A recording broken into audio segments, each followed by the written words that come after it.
ஏம்பா தம்பி எங்கேருந்து வாங்கிட்டு வர? எங்கேயுமே கடையில் கொடுக்கக்கூடாதுன்னு சொல்லி அரசாங்கமே ரூல்ஸ் போட்டிருக்குது. நீ மட்டும் எங்கேருந்து வாங்கிட்டு வர? போங்க சார், கடைக்காரன் பை இல்லைன்னா கூட பப்ளிக் கடைக்காரங்கிட்ட சண்டை போட்டு கவர் வாங்குறாங்க. இந்த கடையில் இல்லைனா மற்ற கடையில் கவர் கொடுத்துட்டு தான் இருக்காங்க. என்ன தம்பி, நீ படித்த பையன் தானே, நீயாவது ஒரு துணி பேக் எடுத்துகிட்டு போயிருக்கலாம்ல? கூடாதா? துணி பையா எந்த காலத்தில் சார் இருக்கீங்க? போங்க சார். டேய் டேய் டேய் டேய்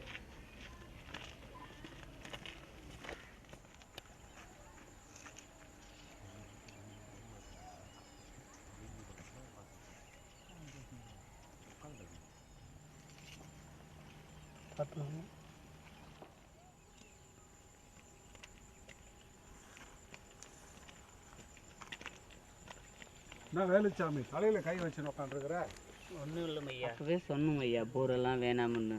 பயிரெல்லாம் கருகிதுன்னு எங்கள் அண்ணன் நம்ம கடன் வாங்கி போர் போட்டோம். 600 அடி போட்டோம், ஒரு சொட்டு தண்ணி வரல ஐயா. அதனால தான் ஐயா.